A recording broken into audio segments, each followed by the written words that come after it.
Hi, I'm Sarah Coombs. I'm founder of Flatter Fashion and trustee of Flat Friends UK. I also work full-time as a social worker. It's my day job. I started Flatter Fashion because I was diagnosed with breast cancer when I was 35 years old. I'd had a few months of being reassured by my GP that the lump behind my nipple wasn't sinister, don't worry about it. Was eventually referred to the breast clinic because the GP felt that it was a cyst that would need some form of treatment, because 3 months down the line from my initial appointment with the GP, I'd gone from having a baked bean sized lump to my whole breast being quite solid. Went along to the breast clinic and was told, no, it doesn't, your history doesn't sound worrying, it doesn't feel sinister, can't see anything on the mammogram, the ultrasound shows there is a lump but it's got clear borders, which cancer normally doesn't have clear borders. So it does look like a cyst. Come back in a week, meet the surgeon. It's a very simple procedure to remove the cyst. And so I walked into that appointment with the breast surgeon just thinking it was just this simple preliminary pre-op sign a form consent type appointment to decide when she was going to remove this cyst and just go through the procedure with me. And I walked in the door and she looked at me and she said, I'm really sorry, I know everyone's been telling you not to worry, but it is a nasty. And my nasty turned out to be a grade 3 invasive breast cancer, which means grade 3 means that it's the cells are fast growing, and invasive means it had grown outside of the duct that it had started in. So I had a little bit of DCIS, ductal carcinoma in situ, but it had, by the time I got to that point, it had already gone beyond the duct and was now invading the breast tissue. So I was a double D at the time, so you know, reasonably large cup, but the surgeon was saying to me, we can do you a lumpectomy, but actually once we've taken enough margin around the tumour, you're not going to be left with a lot of breast tissue for me to form a breast shape. But don't worry, we can do breast reconstruction. Or you can have a mastectomy and we'll do breast reconstruction from that starting point. And we can lift and tuck your other side so that you're more even. And even though I hadn't been expecting the breast cancer diagnosis, so hadn't been thinking about what might happen if I've got breast cancer, what treatments might I need, I hadn't gone down that horrible rabbit hole of worrying about what I might be facing, because I just thought it was a cyst. But as soon as she said mastectomy, I was like, yeah, that's fine, just do a mastectomy, I'm not worried about reconstruction. And as I said that out loud, I thought, actually take the other one as well. I'm not that fussed. Now that I know that this one is diseased, just cut it off, take the other one. I'll just be symmetrically flat. That's fine. I don't need them. I'm not worried. And my surgeon went in her drawer and she gave me the implants. Said, have a feel. They're very safe now, which instantly for me makes me think, are they though? Now that you're trying to reassure me that they're safe, now all that's done is make me think, maybe they're unsafe. But just the whole thought of any sort of reconstruction operation procedures, having something foreign in my body when I'm about to battle something that's foreign growing in my body already. The thought of having other parts of my body cut about to try and create a breast mound, it wasn't something that I needed. I knew in that first appointment that what I needed was to cut the cancer out, to have the most straightforward operation I could have, and tell me what else we're going to do. Are we doing chemo? Are we doing radiotherapy? Just tell me. Then I know what we're doing. I like a plan. So for me, in that pathway of treatment that I needed, for me it was, I need a mastectomy, I need chemo, I may or may not need radiotherapy. I don't need reconstruction. I can't see where for me that will fit in to the things that I need to get done. So actually, I don't need it. Let's shelve that. But my surgeon said, "Oh, you're in shock. You need to go away and think about it. It's a very big thing to say that you don't want reconstruction. Go away and have a chat with the breast care nurse." So by this point, they'd called my mum. My mum had come and sat with me. And so my mum and I went and sat with the breast care nurse. And there was a little bit of talk about my age. Well, you know, you're very young, so of course you'll want reconstruction. There was talk about you're in a relationship. You know, what about your boyfriend? And I was like, my boyfriend's not having the operation. My boyfriend hasn't got cancer, so he won't get a vote. I'll decide what surgery I'm having and what my body will look like afterwards. I'm fairly sure he's not with me because I've got breasts, because lots of women have got breasts, but he's not with them, he's with me. So that's not a reason. And because in that sort of hour that I sat with the breast care nurse, I was very firm. Now I am fairly sure I don't want reconstruction. I don't think this is shock. I've got quite a good gut instinct. I don't always listen to it, but I've got quite a good gut instinct. I don't think that reconstruction is something that I need to do. And so the breast care nurse said, well, don't worry, because when you go home after your mastectomy, we'll make sure that you go home with some softies that you can wear in a bra while you heal. And I found it really confusing. I'm sure for lots of women that's reassuring. I'm going to have my mastectomy, but I can walk out of the hospital looking on the outside very similar to the way that I walked in. I'll have 2 breast shapes on my chest. I'll look like me at the moment. But for me, the thought of putting a bra over the top of wounds was just really, really odd. And I said, I'm not wearing a bra. Why am I wearing a bra if I haven't got any breasts? Especially when I'm leaving hospital the day after I've had an operation. I'm not going to put anything on my wounds other than dressings, I don't think. And the nurse said, well, I really think you need to reconsider this thought of living flat, because you won't be able to find any nice clothes. The talk sort of went on along those lines for about an hour. Then I went back into the breast surgeon and said again, no, I'm still fairly sure I don't want reconstruction, and I'm still fairly sure that I want the other one taken off as well. I still went home though that night wondering, is it me that's got it wrong? Like, I started out fairly sure I didn't want reconstruction, but this surgeon, these nurses, they do this job every day. Maybe they do know better than me.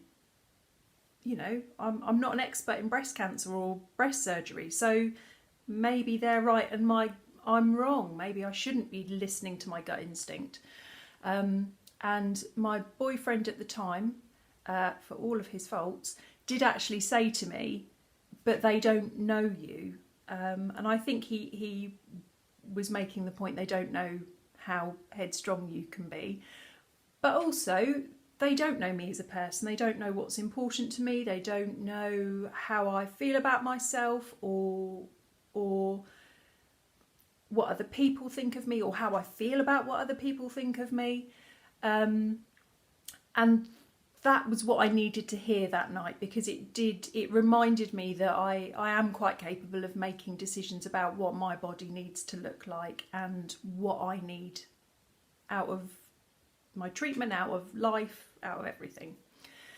But the thing that stuck in my head was that the comment that the nurse had made. So if I'm saying that I am going to have a double mastectomy, and I'm saying that I'm not going to wear a bra and breast forms, whether that be the stick-on silicone ones that the NHS give you, whether it's the little softy cushions they give you, or whether it's a knitted knocker. If I'm saying that I'm going to live completely flat, nothing there, I probably do need to start thinking about what my new body shape's going to be like, because that's not what I've learned to dress. Like for the last 20 plus years, I've been going in and out of shops, trying on things and getting to know what suits me, what styles I like, what colour suits me, whether I like patterns or not, you know, all of those things that you just gradually learn over time. I've now got to suddenly relearn all that stuff. So off I go to my Google search, and I found pretty much nothing. All I found was on one website, it told me that I can disguise my chest with baggy jumpers and scarves. And then I was given a breast cancer care leaflet about breast prostheses, clothing, and I don't know what it was. It was like bras, breast forms, clothing, something like that.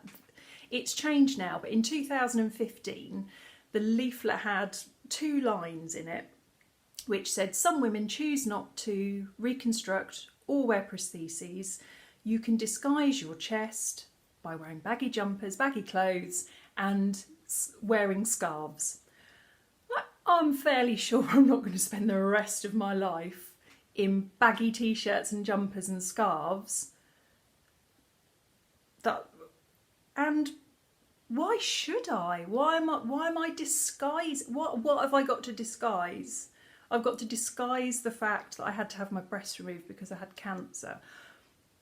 That's not a thing, and that is certainly not a thing that you should be telling women who are facing a mastectomy. That is not a reason to be pushed down the reconstruction route, or you won't be able to find nice clothes, you better have reconstruction.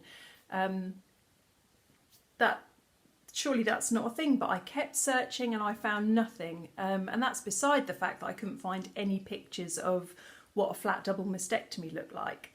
I mean, this was just after the Angelina Jolie story had come out about her preventative mastectomy, and that's all I could find was pictures of bloody Angelina Jolie. Thankfully, that's changed a bit now. There are lots of women having really beautiful photography done of what their bodies look like, what scars look like, what shape they are.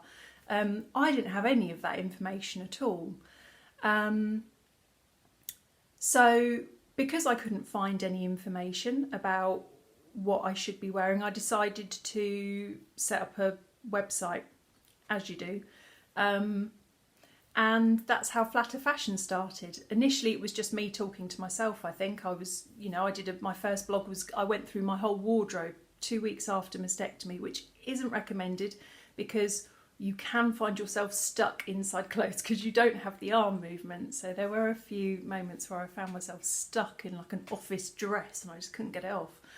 I did lots of because I was going through chemo at the time, so every 3rd week when I was feeling a little bit more human, I would go round some shops before I went for my next chemo session. So there are lots of blogs on there from, me standing in Debenham's changing room. They're all from the chin down because I didn't want to show how awful I looked going through chemo, that awful steroid puff. I looked really, really ill. And it was about 3 months after my mastectomy. So I had my mastectomy in the January 2015. My surgeon was wonderful. She did the most beautiful scars. It's completely flat, completely symmetrical.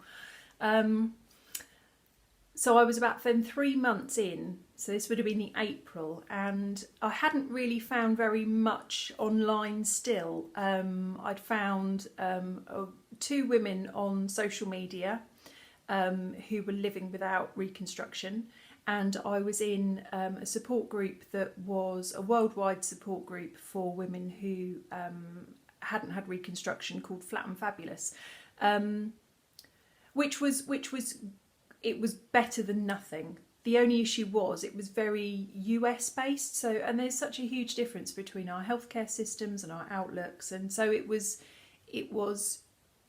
helpful initially, but then in the April I had a message from a woman called Jilly Cant, who sent me this message on Facebook saying, I've seen that you're in Flat and Fabulous. Did you know that I've set up a UK support group for women who are living without reconstruction? and that turned out to be Flat Friends. And when I joined, there were less than 50 women in it. It's just amazing because of the way I was spoken to during my surgical planning and the lack of information online. I was convinced that I was the only one, that what I was asking for was completely unheard of. You know, what are you talking about not having reconstruction? Everyone has reconstruction. You're going against the grain, you've gone off on a tangent, you'll be on your own, but good luck. So suddenly finding even that there were 50 women was just mind-blowing. It was amazing. And now there are over 1,200 women in that group. And I'm trustee of Flat Friends UK. It became a charity in 2016. So we promote living flat as a positive outcome. You know, it isn't, for some women it is the only option, those women that can't have reconstruction. It's also something that some women choose, and it's something that some women have to live with while they're waiting for their reconstruction. And so we provide support for all of those women at whatever stage in their surgical pathway that they are. We share lots of tips and advice and emotional support, peer support, helping people work out what questions to ask when they're going for their first appointments, how to care for their scars, and how to dress, what to wear. And so that's where Flatter Fashion has just suddenly, it's become what I hoped it would be, and that's that it's there for any woman who is living without two breasts. So whether you're double flat like me, or whether you're single flat, so uniboober, you're living flat. However you choose to dress your chest, you're flat if you have a flat area where there was once a breast. So Flatter Fashion it's grown from just me being in a changing room trying on things that I would try on, or things that I think would look nice on someone. It's now grown, and it is now hundreds of women showing what suits them and their body shape and their style and the life that they lead, and how many breasts they have and how they choose to dress their chest. So it's really grown, and I'm so incredibly proud of it, and I'm incredibly proud of Flat Friends UK as well. So my plan is that I'm going to, if you go on my website, flatterfashion.co.uk, there's lots and tips of advice on there. There's also, my advice is in the Flat Friends patient information booklet, Living Positively Without Reconstruction. You can download that from their website, our website, flatfriends.org.uk. And it's also, hard copies are available from your breast care unit if you're in the UK. If your breast care unit doesn't have one, ask them to email us, support@flatfriends.org.uk. And so all of my tips and advice are there, but also I'm going to put together some videos just to show things that I've got in my wardrobe and why I think that they work. And it's not me telling you what I think you should wear, it's to give you some tips and advice so that you have the confidence to go into the shops that you like going into, shopping online, knowing what to look for, and just feeling reassured that you can take things in a high street store, take them into the changing room. Some things will work, some things won't. Just like before, when you had two breasts, it's just about having the confidence to try new things and on a different body shape. So I hope you enjoy. Thank you for listening. I've gone on probably longer than I thought I would. Thanks very much.